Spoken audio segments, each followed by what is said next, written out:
My name is Avinash. I'm a final year PhD student at IIT Kharagpur. So today I'll be talking about the impact of non-Gaussianity on measuring the ER21 centimeter power spectrum using the upcoming SKLO telescope. Uh, I'll skip through the introduction and straightforward comes to the issue. So the question which we would like to address here is that how accurately can we predict the errors in the observed 21 centimeter power spectrum, which is essential for claiming a true detection, and also it is important to design the future experiments. And since we are going to use this power spectrum measurement to constrain the UR parameters, the next question one would like to ask is that how well can we constrain the parameters from these measurements. So there have been a few previous works in this direction, but all of them have commonly assumed the signal to be a Gaussian random field while estimating the errors in the power spectrum. But as we know from the simulations that the UR21 centimeter power spectrum signal is a highly non-Gaussian field due to the formation of the bubbles in the intergalactic medium, and which give rise to the higher order statistics like bispectrum and trispectrum, etc.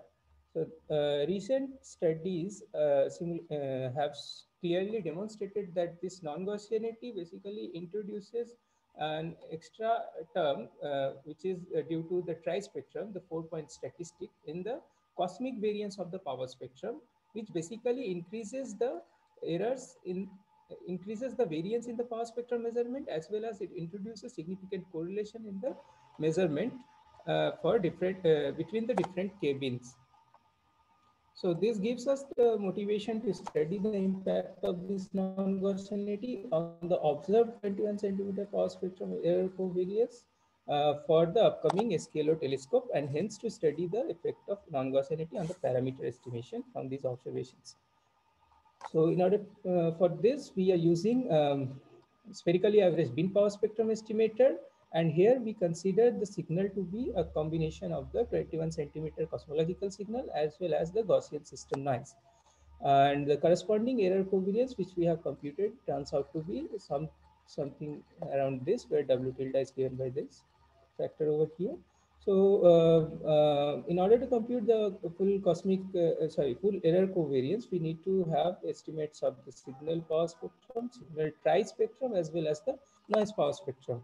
So in order to get the signal power spectrum and tri-spectrum, we are using an ensemble of the UR21 centimeter signal, which are simulated at these 6 redshift slices, and by using semi-numerical code Rian Yuga, which is basically based on inside-out reionization model with parameters minimum halo mass, ionizing efficiency NIN, which is related to the ionizing efficiency, and the third one is the R mean frequency of the ionizing photon in the intergalactic medium.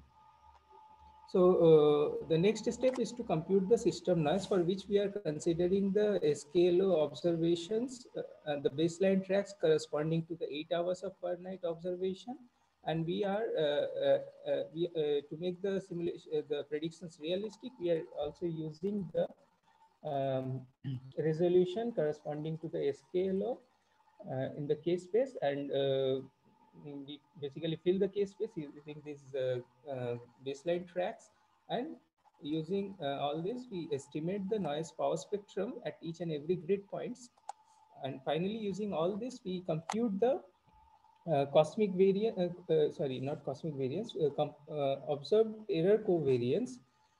And what we saw over here is the power spectrum in the top panel in this thick magenta line, and all different lines are the 5 sigma error covariance corresponding to these different observation hours. And there is also the limiting case, which corresponds to the cosmic variance. So I have shown the results for the 3 different stages of reionization: the initial stage, the mid stage, and the end stage of the reionization. The predictions are for the Gaussian, non-Gaussian, and the Gaussian case assumptions. And what we see from these plots are that if we increase the observation hour, it will decrease the system noise contributions, and hence we can probe more and more larger K ranges at each and every redshift redshift slices. And if we go from if we go from initial stage to the final stage of the reionization, you can see that there are the non-Gaussian and the Gaussian prediction uh, seems to differ more, even more, and towards the later stages, it is kind of largest, which is also shown over here, where we have plotted the fractional deviation with respect to the Gaussian predictions for different observation hour as well as the cosmic variance, which is the limiting case. So this will be the maximum deviation in this case. So one thing to note from here is that for SK-like observations, the deviation from the non-Gaussianity is important in the smaller K range for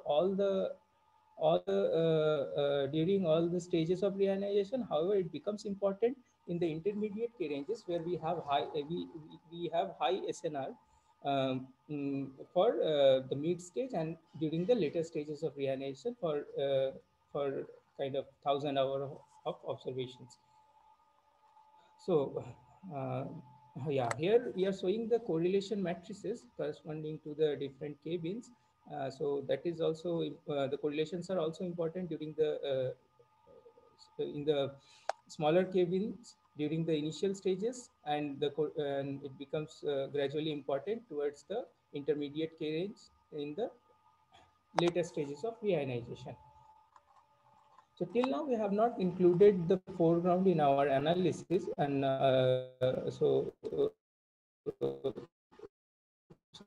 avoidance, and we study the effect of this foreground avoidance on the predictions, and we consider the three foreground avoidance scenario, which is optimistic where there is no foreground, moderate, and pessimistic where there is the maximum foreground contamination.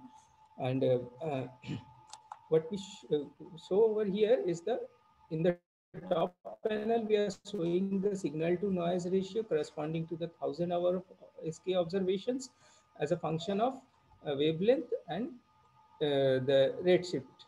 So you can see that if we avoiding the foreground means losing the more and more number of K modes, and it basically reduces the SNR. So if you go from optimistic to pessimistic scenario, you will see that the SNR also reduces, as well as in the bottom panel where I have shown the percentage deviation with respect to the Gaussian prediction. You can see the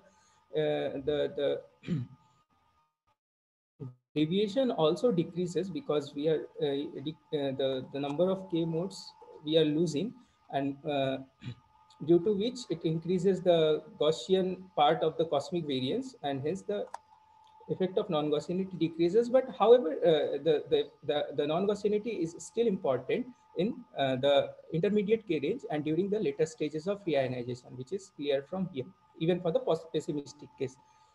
And one thing also to note here is that due to this foreground avoidance, since we are restricting our redshift slices to a redshift bin of 0.75, we are also losing some of the K-bins from detection. So this was the result from our previous work, and in the next work we study the effect of non-Gaussianity on the parameter inferences, where we are using the covariance matrices from the previous work, and we use the Fisher matrix formalism where the inverse of the Fisher matrix will provide us the error covariance in the inferred parameter values. So the next thing we need to know is the derivative of the parameter power spectrum with respect to the parameters, which we have computed numerically using the simulations by varying the parameter values.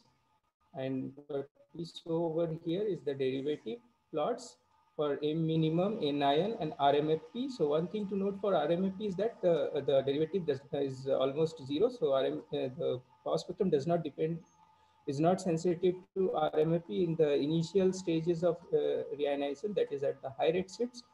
And the most of the constraint on RMFP basically comes from the lower redshift measurements. Okay, so using the Fisher matrices at estimated at six, so what we did here, we combined the Fisher matrix computed at the 6 different redshift slices in order to improve the SNR in the parameters. And using that combined Fisher matrix, we have computed, we have plotted this error ellipses for optimistic R, say, small deviation in case of anion and M minimum, but the deviation is deviation from the Gaussian predictions are considerable in case of RMFP, because for RMFP the most of the information is coming from the lower redshift, where the effect of non-Gaussianity is larger enough. 2 minutes. Later we have also, okay, yeah, so later we have included the foregrounds for the three scenarios which I have talked earlier. uh, for moderate and for the pessimistic, so compared to the optimistic case, the deviation in case of NIN, RMFP, and uh, M minimum are larger in case of moderate foreground scenario. But again, if you go to the pessimistic foreground scenario, since deviations from the non-Gaussianity is decreasing in case of the power spectrum error covariance, it also decreases, and the deviation also decreases in case of the parameters errors in the parameters in case of pessimistic scenario. And also, if you increase the observation hours, uh, it is expected that the deviation from the Gaussian predictions will also increase, because the impact of the trispectrum contribution is also increasing in the error covariance matrices, and the deviation will be larger for the cosmic variance, which I have shown in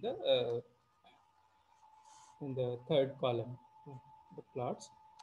So, to summarize, the non-Gaussian effects are important at small k modes at all stages, and the intermediate k modes at the early stages.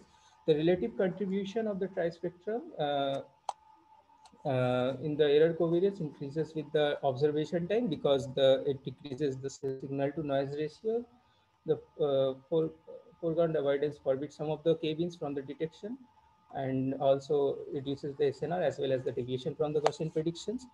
Uh, the impact of non-Gaussianity are more pronounced for the case of moderate foreground avoidance scenario, in case of parameter errors in the parameters, and the deviation are as large as 8%, 14%, and 36% for these three parameters for 1,000 hour of observation. So the final conclusion from here is that the impact of non-Gaussianity is important for SK-like observations, which will have sensitivity much larger compared to the current